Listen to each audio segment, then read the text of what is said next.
Market എന്ന് പറഞ്ഞാൽ ശൈത്താന്റെ സർവ്വ കൊടി നാട്ടിയ സ്ഥലമാണ്. അതുകൊണ്ട് അവിടേക്ക് വല്ലാതെ പോണ്ട. സർവ്വ ഹറാം വിശദീകരിക്കേണ്ടതില്ലല്ലോ, എല്ലാവർക്കും അറിയാം. ഏത് ഷോപ്പിംഗ് മാളായാലും എവിടെയായാലും ഏത് സ്ഥലമാണെങ്കിലും മാർക്കറ്റുകൾ എന്ന് പറഞ്ഞാൽ എന്താ അവിടെ ഉണ്ടാവുക എന്ന് എല്ലാവർക്കും അറിയാം. അതുകൊണ്ട് അനിവാര്യ സാഹചര്യങ്ങളിലല്ലാതെ മാർക്കറ്റുകൾക്ക് പോകുക എന്ന് ചിന്തിക്കരുത്. അതാണായാലും പെണ്ണായാലും. ഇതിന്റെ കാരണങ്ങൾ നമുക്കുണ്ടല്ലോ പോകാൻ. പോകാതിരിക്കാൻ നിവൃത്തിയില്ല, പോകണം. പോകുമ്പോൾ ഇസ്ലാം പറയാണ് നീ വളരെ ശ്രദ്ധിച്ചിട്ട് പോണം.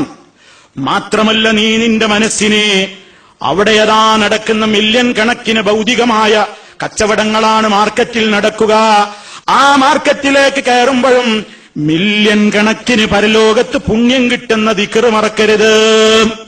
മാർക്കറ്റിലേക്ക് കടക്കുമ്പോ പഠിപ്പിച്ച ഒരു ദുആയുണ്ട്. ആ ദുആ ചൊല്ലിയാലും മില്യൺ കണക്കിന് കൂലിണ്ട് എന്നാണ്. 10 ലക്ഷം 1 മില്യൺ പ്രതിഫലമുണ്ട്. മുസ്ലിമീങ്ങൾക്കറിയോ? നമ്മൾ പഠിച്ചോ? മാർക്കറ്റിന്റെ അകത്ത് പ്രവേശിക്കുമ്പോ എന്താ ചൊല്ലേണ്ട ദിക്റ് എന്നൊക്കെ ഒന്ന് സ്വന്തത്തോടൊന്ന് ചോദിച്ചേ. ഒരു നിമിഷം എല്ലാരും ഒന്ന് സ്വന്തത്തോട് ചോദിക്ക്. മാർക്കറ്റിലേക്ക് കയറുമ്പോ എന്താ ചൊല്ലേണ്ട ദിക്റ്? ഇന്ന് വരെ ചൊല്ലിയിട്ടുണ്ടോ? പഠിച്ചു വെക്കണ്ടേ? നിത്യവും മാർക്കറ്റിൽ പോകുന്നില്ലേ? മുസ്ലിമിന്റെ ഒരു ദിവസമല്ല നമ്മളെ വിഷയം. എല്ലാ ദിവസവും മാർക്കറ്റിൽ പോകുന്നുണ്ട്. ഷോപ്പിംഗ് മാളുകളിലും കഫ്റ്റീരിയകളിലും അതുപോലെ തന്നെ വക്കാലകളിലും എല്ലാ സ്ഥലങ്ങളിലും പോകുന്നുണ്ട്. ഇസ്ലാം എന്താ പറയുന്നത്?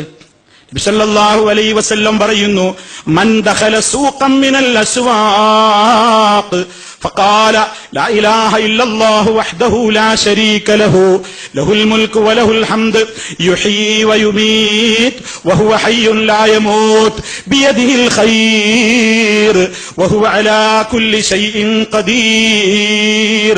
ആരെങ്കിലും അങ്ങാടിയിലേക്ക് പ്രവേശിക്കുന്ന നേരത്ത് ഈ ദിക്ർ പറഞ്ഞാൽ ലാ ഇലാഹ ഇല്ലല്ലാഹ്, അല്ലാഹുവല്ലാതെ ഒരാരാധ്യനേയില്ല, വഹ്ദഹു അവൻ ഏകനാണ്, ലാ ശരീക ലഹു അവനൊരു പങ്കാളിയുമില്ല, ലഹുൽ മുൽക്കു അവനാണ് സർവാധികാരമുള്ളത്, വലഹുൽ ഹംദു സർവസ്തുതിയും അവന് തന്നെയാണ്, യുഹ്യീ അവനാണ് ജീവിപ്പിക്കുന്നവൻ, വയുമീതു അവൻ തന്നെയാണ് മരിപ്പിക്കുന്നതും, വഹുവ ഹയ്യുൻ ലാ യമൂത്ത് അവനാണ് എന്നെന്നും ജീവിച്ചിരിക്കുന്നവൻ, അവൻ മരിക്കുകയില്ല, ബിയദിഹിൽ ഖൈർ അവന്റെ കയ്യിലാണ് എല്ലാ നന്മകളും കുടിക്കൊള്ളുന്നത്, വഹുവ അലാ കുല്ലി ശൈഇൻ ഖദീർ അവൻ എല്ലാ കാര്യത്തിനും കഴിവുള്ളവനാണ്.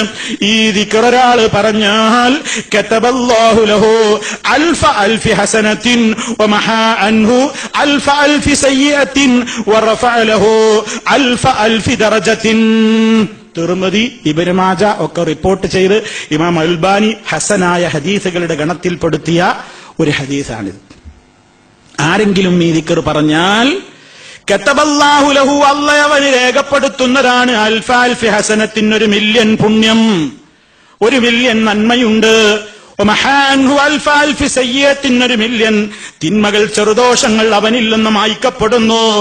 അതുപോലെ തന്നെ അവന്റെ പദവി 1 മില്യൺ ഉയരുന്നു. ഓരോന്നിനും പ്രതിഫലവും പുണ്യമൊക്കെ കണക്കാക്കുന്നത് അള്ളയാണ്. മാർക്കറ്റിലേക്ക് കയറുമ്പോ ഇത് പറയാൻ പഠിപ്പിക്കപ്പെട്ടതിലൊക്കെ ഒരുപാട് ലക്ഷ്യങ്ങളുണ്ട്.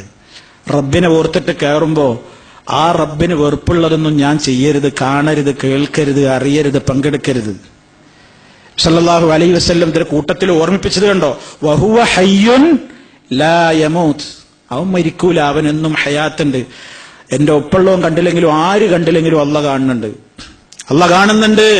അത് മാർക്കറ്റിലുള്ള കച്ചവടക്കാരും അത് മാർക്കറ്റിൽ സാധനം വാങ്ങാൻ ചെന്നവനും ബിസിനസ് ചെയ്തുകൊണ്ടിരിക്കുന്നവരും കസ്റ്റമറും അല്ലാത്തവരും എല്ലാ ആളുകളും മാർക്കറ്റിലേക്ക് പ്രവേശിക്കുന്ന നേരത്ത് ലാ ഇലാഹ ഇല്ലല്ലാഹ് വഹ്ദഹു ലാ ശരീക ലഹു ലഹുൽ മുൽക്കു വലഹുൽ ഹംദ് യുഹ്യീ വയുമീത് വഹുവ ഹയ്യുൻ ലാ യമൂത്ത് ബിയദിഹിൽ ഖൈർ വഹുവ അലാ കുല്ലി ശൈഇൻ ഖദീർ ഇതെപ്പോഴും പറയണമെന്നാണ് നബി സല്ലല്ലാഹു അലൈഹി വസല്ലം പഠിപ്പിച്ചു തരുന്നത്. അപ്പൊ മില്യൺ കണക്കിന് ഭൗതിക കച്ചവടം നടക്കുന്ന മാർക്കറ്റിൽ കയറുമ്പോ മില്യൺ കണക്കിന് കൂലി കിട്ടുന്ന ദിക്റെല്ലാരും മറക്കുന്നു. 50 പൈസ, 1 രൂപ, 1 ദിർഹം, 1.5 ദിർഹം, 25 ഫിൽസ് ഒക്കെ ലാഭമുണ്ട്, ഓഫറുണ്ട്, ബിഗ് സെയിൽ എന്നൊക്കെ പറഞ്ഞിട്ട് വെയിലും കൊണ്ട് നടക്കും, ഓടും നമ്മൾ ആ ഷോപ്പിലേക്ക്. അപ്പോഴും ഈ ദിക്ർ ഓർക്കൂല, അപ്പോഴും ഈ ദിക്ർ ഓർക്കൂല. ഇതാ നമ്മുടെ അവസ്ഥ. റബ്ബ് നമ്മളോട് പറഞ്ഞതിലൊന്നും ആർക്കും വിശ്വാസമല്ല.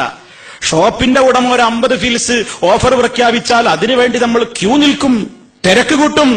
റഹ്മാനായ റബ്ബ് നമുക്ക് മില്യൺ കണക്കിന് ഓഫർ പ്രഖ്യാപിച്ചാലും ഞാനൊന്നും അറിഞ്ഞില്ല, എനിക്കത് പഠിക്കാൻ നേരല്ല, എനിക്കതിനോട് താല്പര്യമില്ല, ഞാനത് പഠിക്കുന്നില്ല, എന്റെ മക്കളെ പഠിപ്പിക്കുന്നില്ല, അത് പ്രയോഗരംഗത്ത് വരുത്തുന്നില്ല. അതുകൊണ്ട് പ്രിയമുള്ളവരെ, നമ്മൾ അങ്ങനെ ആയാൽ പോരാ.